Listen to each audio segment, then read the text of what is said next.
Hello, and thank you for joining.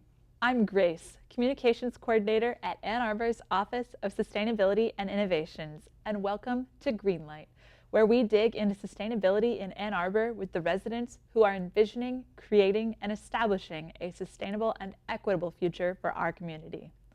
Supporting these goals and presenting this series is A2ZERO, the city's plan, framework, vision, and associated actions for creating and implementing a just transition to carbon neutrality community-wide by the year 2030. Today, we're shining the green light on Michael Hagan and Lex Kinter to learn about the Green Energy Neighbors Project through the A2ZERO Ambassador Program. Thank you for joining the show. Thank you. Thanks for having us. Tell me a little bit about what you do and who the Green Energy Neighbors are. You start. Okay. So Michael and I and others as part of the Green Energy Neighbors, basically what we do is we act as administrators. There's myself and a few others, and mentors. We gather mentors together who have those are people that have made improvements to their residents, green energy, green improvements to their homes, like whole house, air source heat pumps or solar or those sort of things. And we bring those people together with those that have not or who would like to and like to know about how to go about it, what's all the technicalities, what are things that you typically concern yourselves with. And it really helps bridge the gap between that particular learner and a contractor that you might go to speak with. And so we take great pride in making contact between basically people that have done the work and people that would like to do the work. That's excellent. So neighbors that Right. you can go to ask about green energy. Right. Quite literally. Exactly. We have a website and we have an email address, and we're very available to answer questions about how to go about it and ease the what a person might feel as an uncomfort when going into something that can be very complicated. Those technologies are very complicated and they can be quite expensive. So, Absolutely. Do you have anything to add? No, I think Lex covered it pretty well. Did a great job. thank you. I know you met and created the Green Energy Neighbors as an A2ZERO Ambassador Project. How did the Ambassador Program prepare you for creating the Green Energy Neighbor Program? Well, going through the program, you learn a lot about everything related to sustainability, energy conservation, and it's gaining the knowledge of all the different things that you can do. So that was kind of like the basis of what we do in Green Energy Neighbors, Absolutely. the things that we talk about. Yeah. Do you have anything to add? Yeah, it really helped me understand Ann Arbor's commitment, helped me understand a lot of the technologies that are involved. Like I said, the air source heat pumps for residences, all the efforts at the Ann Arbor facilities. And then one of the driving things that I think for me is to have staying power, because it's a long journey and we all need to take part, because this Mother Earth is it's all of ours, and it belongs to our children and those that are in the future. So Absolutely. I appreciate the blend of the personal aspect as well as the physical aspect of this being your home and doing that work that can feel so daunting and so right, large. overwhelming. What personally sparked your interest in getting involved with the community like this? For me, it started over 12 years ago when I saw the movie Inconvenient Truth by Al Gore. Oh, wow, yeah. And he was just so inspiring. And that's when I started my journey 12 years ago. And since then, I've also attended conferences that Al Gore's group has, and I've been trained as a climate leader by Al Gore. Wow. Yes. Wow. Congratulations. Thanks. And thank you for sharing that with Ann Arbor. Yeah. For me, what got me started was I love animals, and I believe that, that as I said, we have a responsibility to minimize our effects on Mother Earth, and they don't have the ability to do that. So I recently read an article about the the islands in the Pacific that are, they're surrounded by thousands of miles of water and have little ability to affect change, similar to the animals. So that was my driving force to get involved, and I really believe that these efforts can make a difference, and we just need to have staying power and do little by little as best we can. Absolutely. It's a movement that takes all of us and whatever we have. Right. And it's cool to see the compassion that both of you have for the world around you and how that fuels doing what you can. I know the goal of Green Energy Neighbors is to share your experiences. What's one thing you wish someone would have told you when you began your home's journey towards carbon neutrality? Well, let's see. I think I might have mentioned it already, so I guess I'll say it again, is staying power. So, I have already made some changes in my home, but there's a lot of different pieces to it, and it can be quite complex. There's competing forces. So, for example, you could have an old furnace, and you don't want to throw that in a landfill, which can be a competing force against installing something new. You want to try to use it until it's death, which are two things that are valued. We want to reduce, reuse, and recycle. So reuse is part of that, and that's competing against my wanting to get new equipment.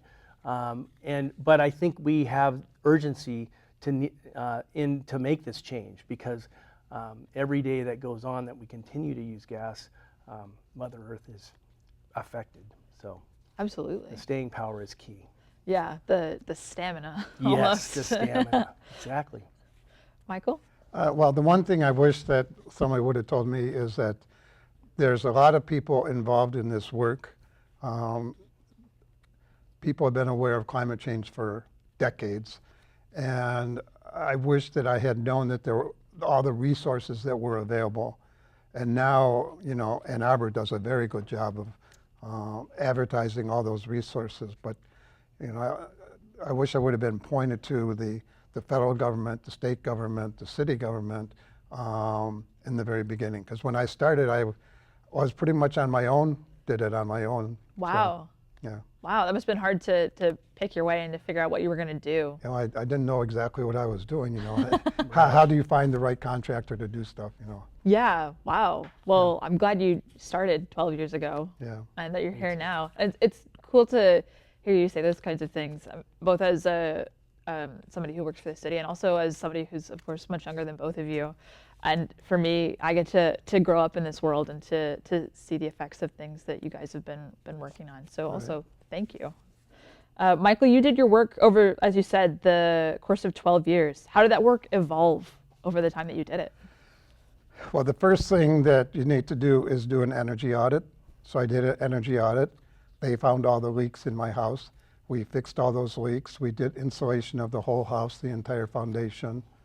And then the company laid out a step-by-step process of what I needed to do. So I got an energy recovery ventilator. That was the first thing I did. Eventually, I replaced all my windows, got solar panels. Along the way, also got an electric vehicle. And then the last thing I did was air source heat pump. Wow. But it took 12 years. Yeah. And it was a journey. Yeah. Lex, you're still on your journey to carbon neutrality. Mm-hmm. What work have you done most recently, and what work are you looking forward to doing next? So I got an energy audit. I found some rather large holes where cold air was rushing into my house. And that's, you want to keep, for the gas that you're spending to bring warmth into your house, or the air conditioner for that matter, you want to keep that energy, and that's key. So I sealed up those holes. I also, there's other things that I have to do as outlined in the energy audit that Mike mentioned as well. And I've also encapsulated my crawl space. So my crawl space had water pipes and HVAC pipes, and that is energy basically that I'm paying for via gas to bring into my home, but it's being dissipated because I just had block walls and it was very cold down there. And so my crawl space is increased about 5-6 degrees in temperature through that encapsulation, which is spray foam on the walls and like a visqueen on the floor. In the future, I've already contacted some contractors for air source heat pumps, and that's the struggle that I mentioned about the useful life of my current furnace. I'm balancing that right now. I'm also looking at considering solar. There's some complications about wanting to know what draw you will have of electricity, and so if you're going to increase your electric use, you want to be sure you understand that in going into solar. So anyways, it's quite a complicated thing, and that's why having neighbors which you can talk to really helps, and that's why what Green Energy Neighbors is here for. Yeah, that's great. Yeah. It's cool to hear the balance of those experiences of having done it and going Right. through it and Yeah. navigating that. How did or do you both choose what work or project came next? Did that come from the energy audit or what you are looking for? How did you choose? Well, everybody's journey is going to be different. Yeah. Everybody's situation is a little different. But the basic things, energy audit should always be first because that tells you what you need to do. And then, some people might do solar first, some people might do heat pump first or whatever. But you just figure it out. Yeah. Yeah. So, as I alluded to, useful life was one consideration for me on my furnace. It's about 16 years old. The heat exchanger has a 20-year warranty, and it looks okay right now. I have a gas dryer, which I'm looking at air source heat pump dryers. I have a gas water heater. It's a tankless, so it's pretty efficient, but it probably has a little useful life yet. So I'm currently trying to struggle with all of that. And of course, expenses always plays into everything. So if I can get, if I have expendable or extra funds that I can get a air source heat pump dryer, I may do that, or I may go for the bigger thing of the air source heat pump HVAC system. So we'll see. I'm currently on electric for our stove, so there's all kinds of things you can do to get rid of your gas equipment. And stoves can leave bad gases in your house, so if you have gas stoves, you should be looking at that. There's a lot of complicating factors, but I try to weigh all factors: the cost, the benefit, the useful life. I don't want something to go to the landfill. I heard somebody recently was giving away a water heater, an old water heater, but it had useful life left, so I may be able to do that too and benefit others. So. Yeah, I appreciate the way you're balancing all of those Yeah. factors and trying to find what makes the most sense and Right. reduces the most waste. What can residents who are looking to get involved with the Green Energy Neighbors do to hear your stories or share their own? So we have a website. It's Green Energy Neighbors. You can just Google it. You'll find it. And we have an email address that's greenenergyneighbors@gmail.com. And then we go to pretty much all the Ann Arbor events. We have a table there. So the Green Fair is coming up this Friday, I believe. Yes. And we will be there. Perfect. So. September 20th. Yes. Yes. Everyone can look for these friendly faces. Yay. Is there anything else you'd like to share with the audience before we bring this episode to a close? Well, I just want to say that my house is net zero. I do not burn any natural gas, so I have no greenhouse gas emissions. And I also produce more electricity than I use Wow. in a year. And so we also had Green Energy Neighbors had my house as an open house, and people could come to my house and see in person all the different things that I have done. Yeah, the Net Zero Home Tour. That was Yep. a great resource, and I think Yep. a lot of residents appreciated that. Yeah, and I hope that we do that again next year. Absolutely, absolutely. In closing, I'd just like to welcome everybody to contact Green Energy Neighbors. We have a list of mentors, not just Michael and myself, that are out available to talk to you about any improvements that you'd like to make or are thinking about. Yeah, well, thank you both so much for sharing your personal experience and for sharing about the Green Energy Neighbors. It's great to hear about residents who are making these impacts and care so much about their community. So thank you. Thanks Thank for you. having us. You can learn more about the Green Energy Neighbors at osi.a2gov.org/Green Energy Neighbors and the A2ZERO Ambassador Program at osi.a2gov.org/ambassadors. You can learn more about A2ZERO by visiting a2zero.org. Have a question you want to ask to a sustainability expert in the City of Ann Arbor? Let us know at sustainability@a2gov.org. This has been Greenlight. Thank you for joining us, and we'll see you again soon.